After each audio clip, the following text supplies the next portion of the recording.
Spiritual awakening. Yeah. There's a lot of talk of spiritual awakenings out there these days. And that's good. But in my experience, there's many. And it's not always sunshine and rainbows, far from it. That stuff started happening for me around the age of 15. Actually 14. Started happening over the summer. And yeah, it was like waking up in any number of ways. Waking up from what? The Matrix movie is often used symbolically. And yeah, I'd say there's any number of parallels with that, symbolically. The thing is, when I was a kid, the internet was not what it is now. And there wasn't exactly a lot of information. So what initially began as phenomenal kind of experience without the tools and any kind of support to process any of it, especially after re-entering the school system, it became a nightmare. Waking up in a lie. Seeing how I myself had been a liar in any number of ways. And seeing all too clearly things within myself that didn't sit right, and didn't feel right. Things I could not stand anymore. And so I started thinking, well, perhaps if I just started telling the truth no matter what, this could help. And it did. There's a reason I like to say that psychology is biology, because there's no way around it. And there's an intelligence in there, big time. There's a core experience, past all the noise. And it's there for a reason, and it's in need of development, honor, respect, and veneration. And like it or not, we are a social species. There's a lot of advice out there to suggest that, oh, you can just somehow magically do this and that on your own if the odds are stacked against you communally. It doesn't work that way. Not in any kind of ideal way. I did that for a long time.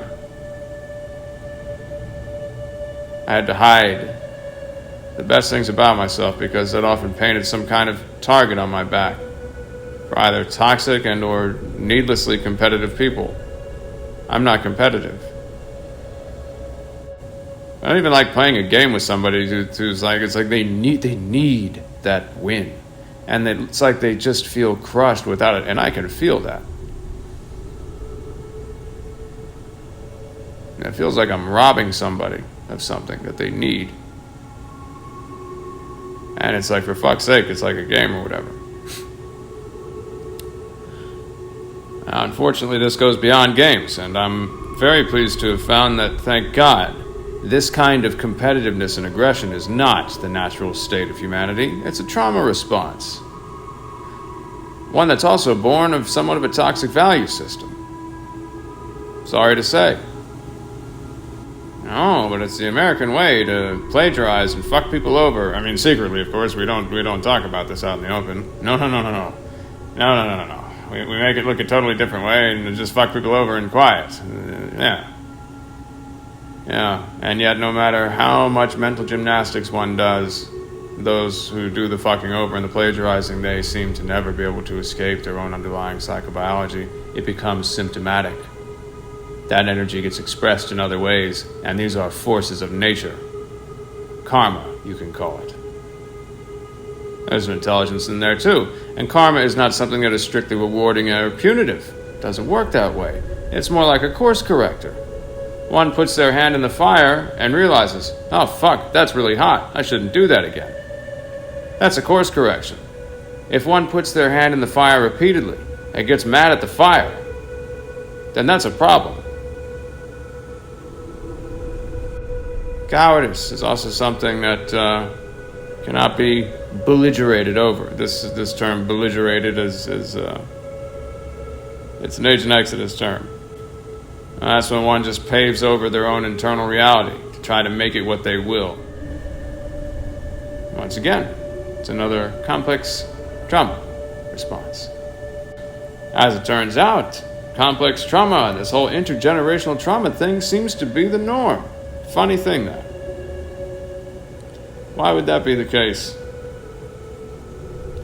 Not sure. But the bottom line, with it being the norm, that means that there's a lot of people out there playing adult. They have learned how to play adult from other children in adult bodies playing adult. They're not emotionally mature.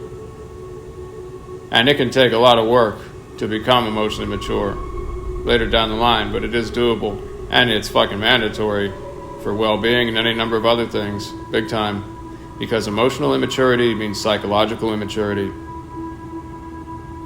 and that ain't no good for anybody. That takes work. That takes looking at one's insecurities and learning how to remedy them, not belligerating over them with egoic defense mechanisms. But at the same time, it's natural for that to have happened. That's been our role models. So it's one thing for things to have gone a certain way for a while, but then when to find out otherwise and not start permitting the needed course corrections, that's something else entirely. That's where my angst regarding that is coming from. I can't do anything for anybody who's going to continue belligerating. And that's very difficult for somebody like me. As I imagine there's any number of other people out there with similar proclivities. I know there are, because I know a few of them. It just is what it is.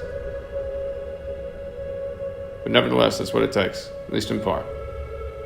What does it mean, the work? The remedial work. The remedy work. Remedy. Testing it out. See for yourself.